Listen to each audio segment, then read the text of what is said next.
tous, j'espère que vous allez bien. Cette semaine, j'essaye la Toyota Corolla GR Sport Hybride. En 2021, l'hybride représente la meilleure alternative pour beaucoup de personnes, notamment ceux qui ont encore peur de passer au 100% électrique et d'être dépendants d'une part des bornes de recharge, mais aussi d'une voiture dont l'autonomie ne correspond pas à leurs besoins.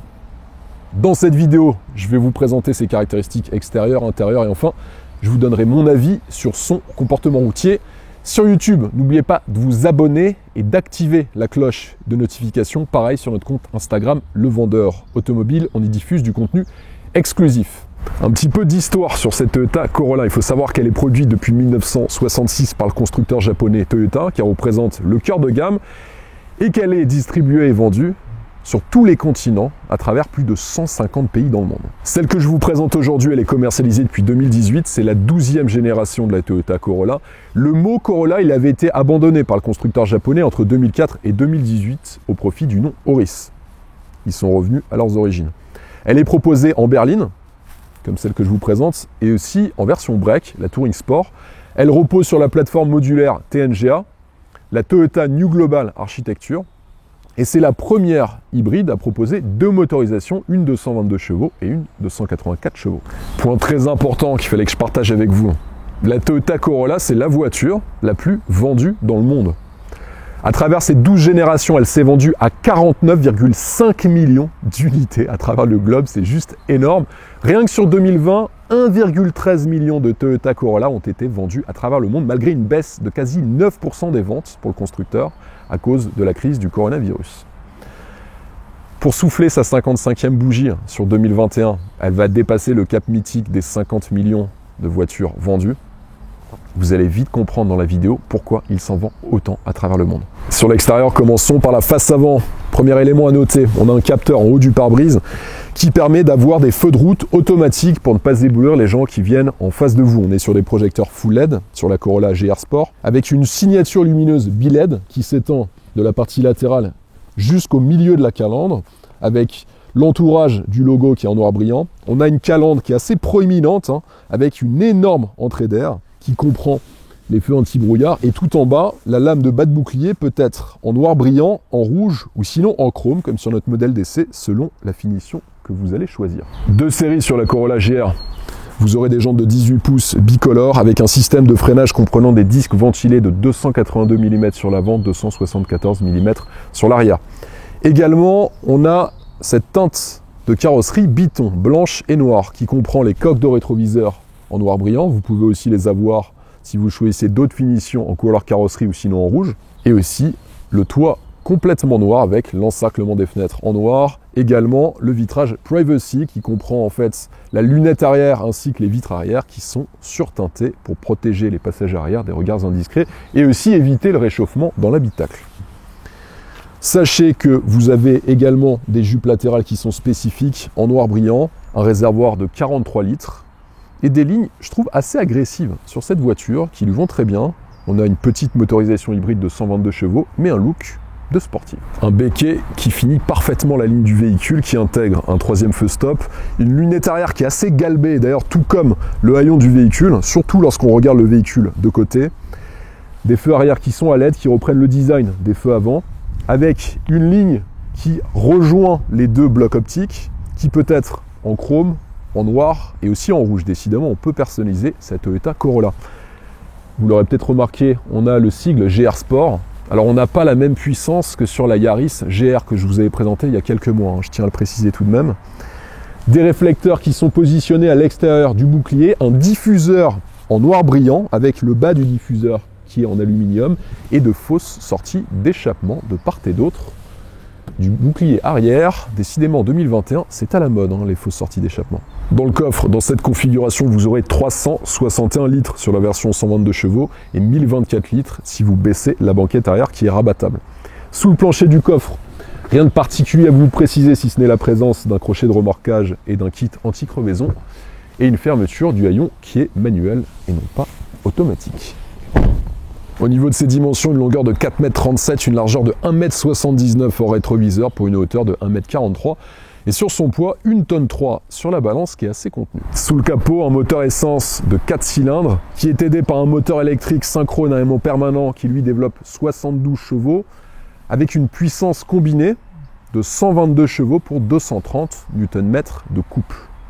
Je vous rappelle qu'il y a une version qui est plus puissante qui ne fait pas 122 mais 184 chevaux qui est aussi proposée.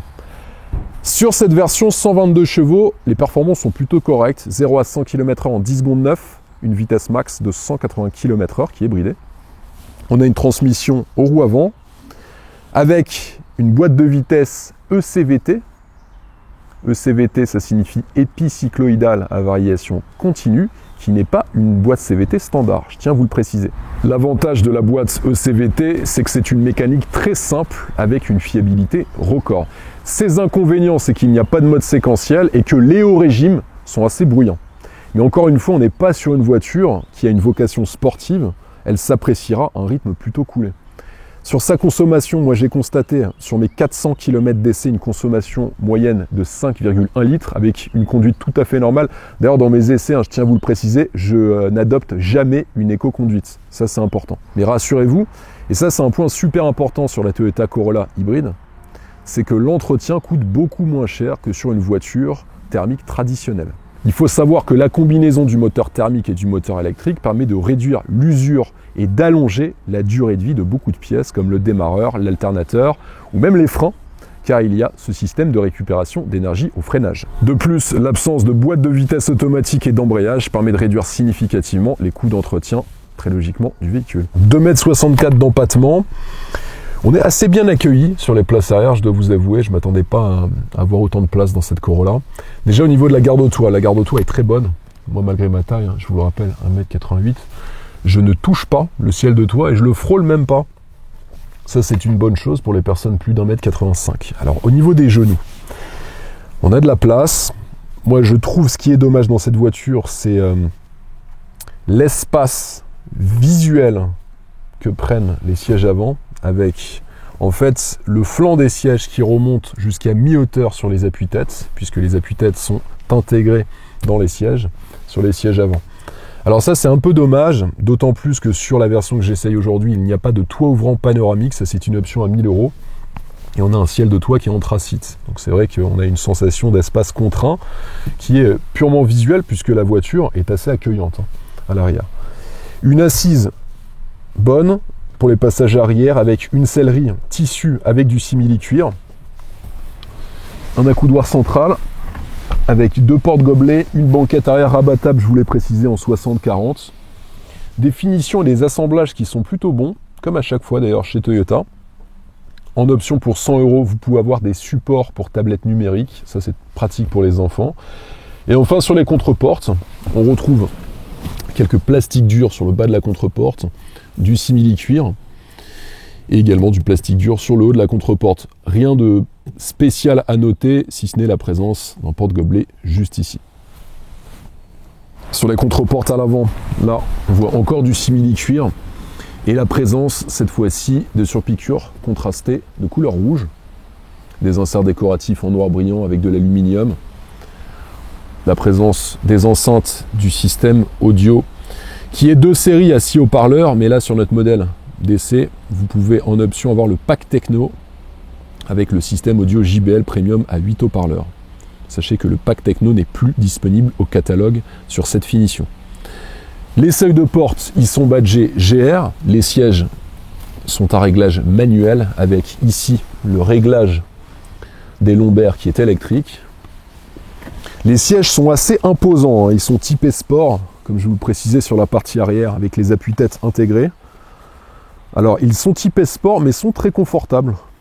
Ils ont plus un confort de GT que de voiture sportive, avec toujours ces surpiqûres blanches et rouges qu'on retrouve. L'assise, et je trouve comparée à certaines de ses concurrentes, si je prends par exemple la Golf, est beaucoup plus souple sur la Corolla que ça ne l'est sur la Golf.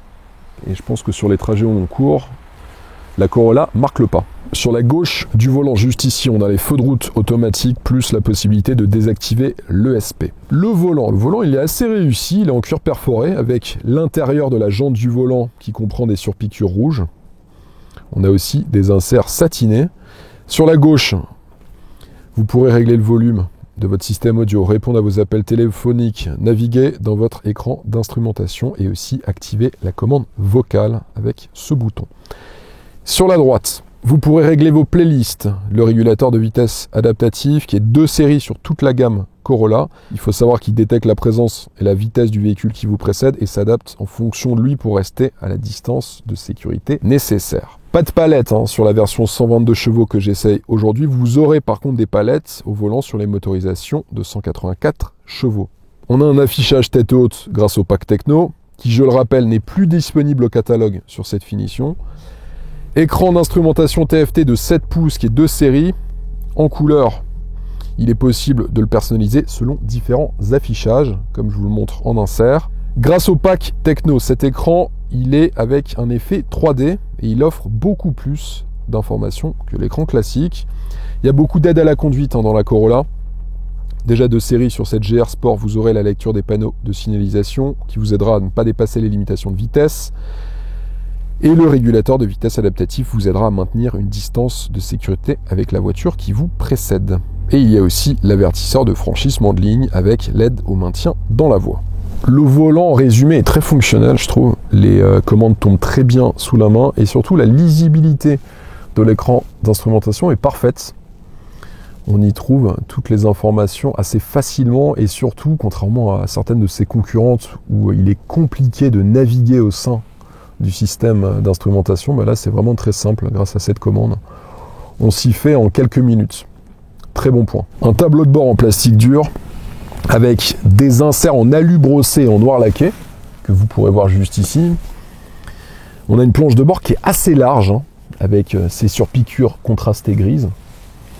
Il y a un côté assez premium lorsqu'on regarde le tableau de bord de cette Corolla. On retrouve aussi les enceintes du système audio JBL qui sont avec un encerclement noir laqué. L'écran d'infodivertissement tactile Toyota Touch de 8 pouces trône au centre de la planche de bord. Il comprend l'Apple CarPlay et l'Android Auto de série. Il est possible en option pour 750 € d'avoir le système Toyota Touch & Go qui comprend un système de navigation 3D avec reconnaissance vocale et 3 ans de mise à jour cartographique avec notamment des services connectés qui incluent par exemple Coyote, la météo, le prix des carburants ou encore pour trouver un parking. La caméra de recul, elle est de série avec l'aide au parking avant-arrière. Elle se déclenche bien sûr lorsque vous enclenchez la marche arrière et elle est assez lisible.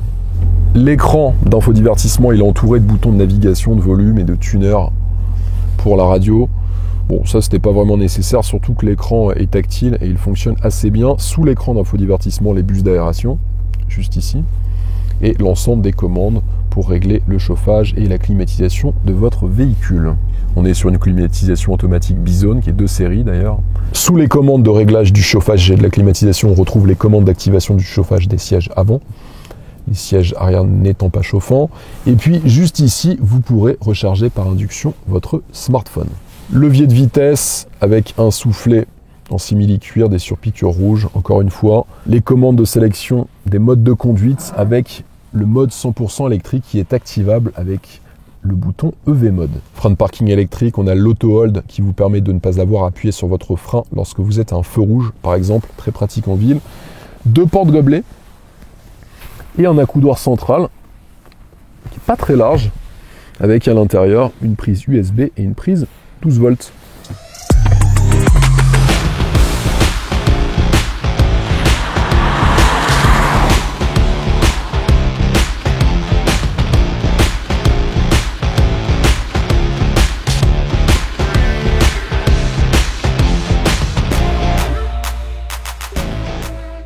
Place maintenant à l'essai routier avec une météo splendide comme vous pouvez le constater.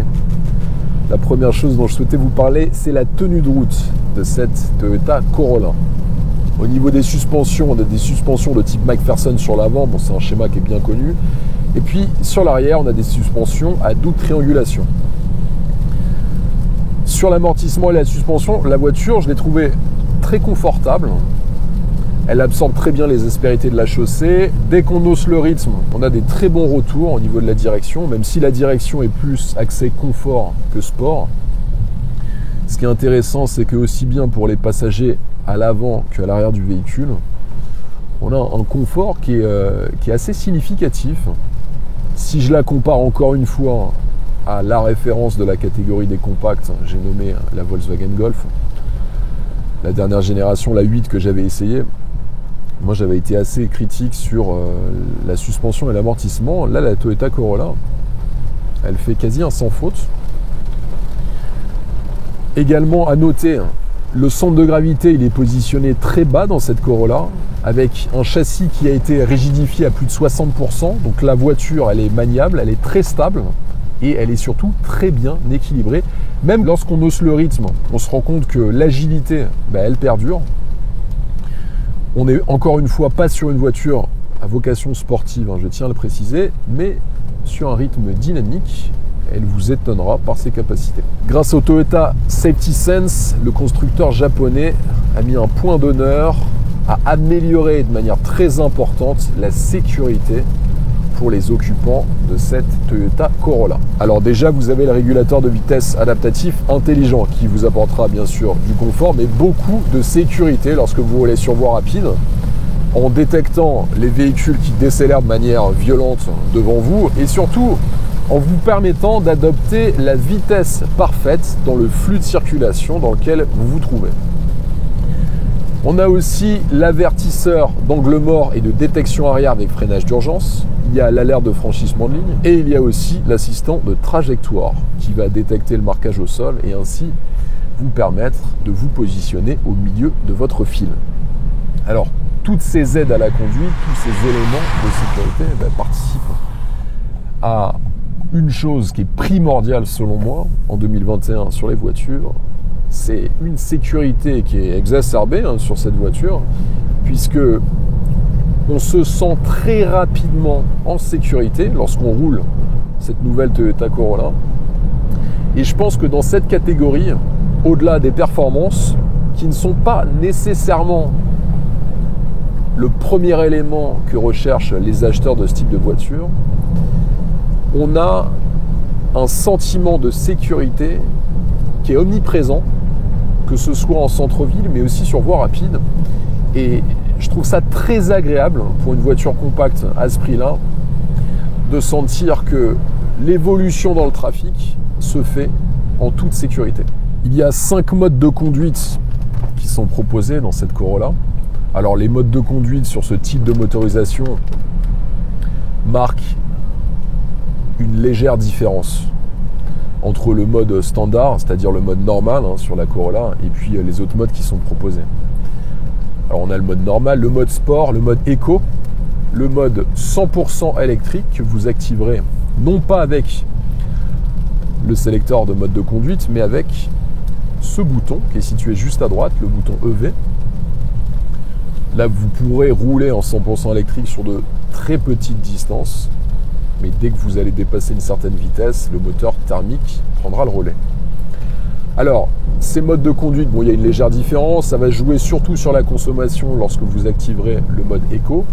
Après, en mode sport, ce qu'il est à noter, c'est que vous allez avoir un frein moteur qui va être accentué. Et puis, vous avez un léger boost à l'accélération qui va être présent. Je dis bien un léger boost, vous n'allez pas avoir une voiture qui va augmenter ses performances de manière extrême. Alors, moi je dirais ce qui est important de retenir, c'est vraiment que le mode éco, il va augmenter votre autonomie, et ce de manière importante. Le mode sport, vous pourrez l'utiliser par exemple si vous décidez de doubler ou d'avoir un rythme un peu plus soutenu. Mais la plupart du temps, moi j'ai roulé en mode normal pour bénéficier de toute la puissance du véhicule et surtout d'un frein moteur qui soit normal et pas trop important comme sur le mode sport. Le mode 100% électrique, je vous le rappelle, on est sur une voiture avec une hybridation simple, ce n'est pas une hybridation rechargeable. Donc vous allez parcourir soit quelques centaines de mètres en full électrique, soit sinon entre 1 et 2 km maximum.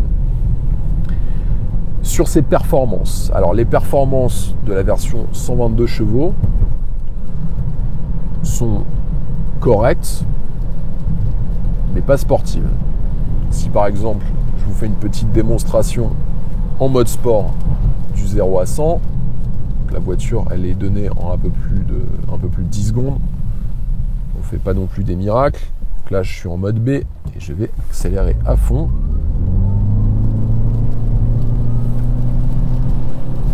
Et là comme ça vous pourrez écouter le bruit de la boîte ECVT, épi-cyclo-idale à variation continue.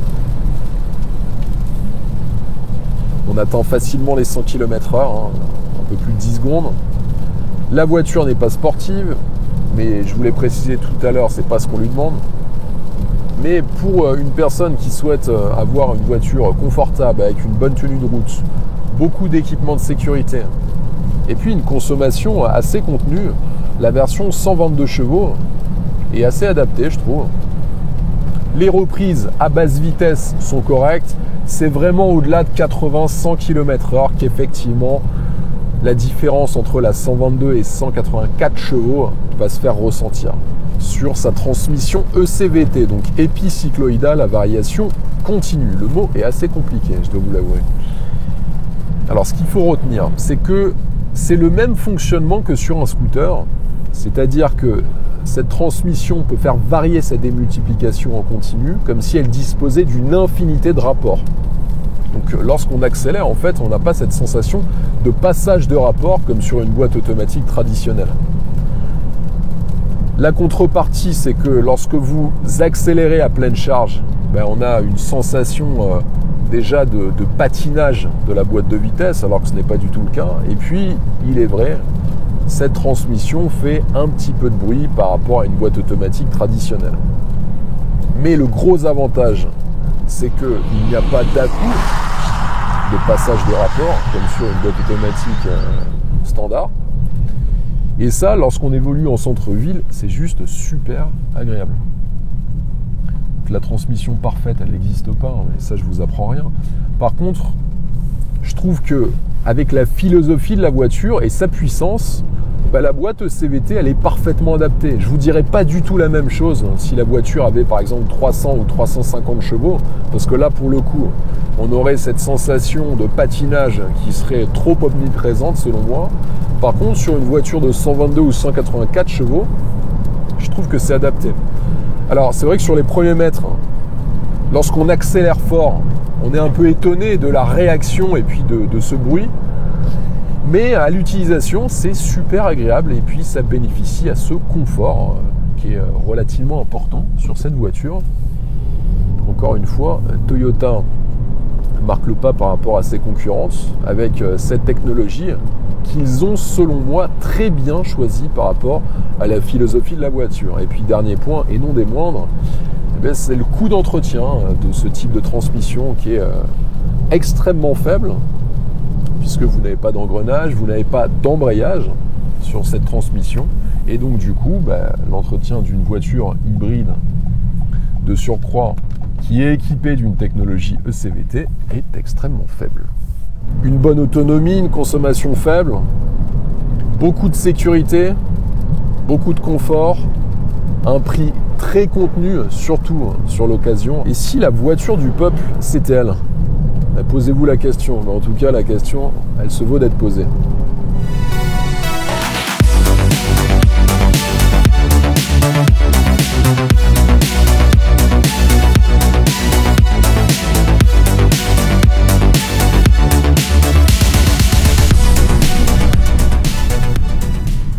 « 400 km au volant de cette Toyota Corolla hybride, 122 chevaux, il faut maintenant conclure. J'ai retenu parmi ses défauts. Alors, déjà la boîte ECVT qui génère un tout petit peu de bruit lorsque vous êtes à haut régime. On a une sensation d'engoncement visuel lorsqu'on est sur les places arrière avec ce ciel de toit anthracite et puis ces sièges avant qui remontent très haut. Mais je vous rassure, elle a beaucoup de qualité. Déjà une consommation très réduite et contenue, surtout dans les centres-villes. On a des équipements de sécurité à la pointe, des coûts d'entretien qui sont extrêmement faibles. Et enfin, et pour finir, et non des moindres, des tarifs en location avec option d'achat, surtout pour les voitures d'occasion qui sont canonissimes. Les amis, sur YouTube, c'est chaque semaine, je vous présente un essai détaillé, donc abonnez-vous et activez la cloche de notification. Pareil sur notre compte Instagram, Le Vendeur Automobile, on y diffuse du contenu exclusif. Je vous invite vraiment à vous abonner à notre compte Insta et moi je vous dis à la semaine prochaine. Allez, ciao!